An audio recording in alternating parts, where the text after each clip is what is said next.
Day 35 of the Cat in the Tree Chronicles. We have gotten the cat lower, and now we are close to securing the cat with the blanket.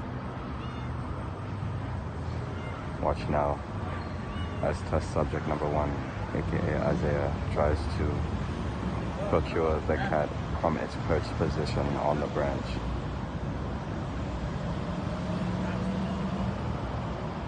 Like this.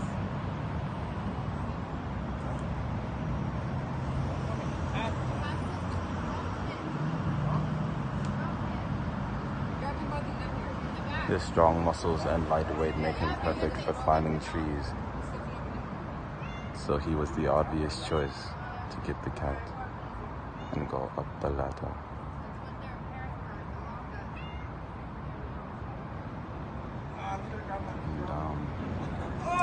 We have the Oyola supporting the ladder, ready to grab the cat, and the cat is secured. Oh, the little boy is home.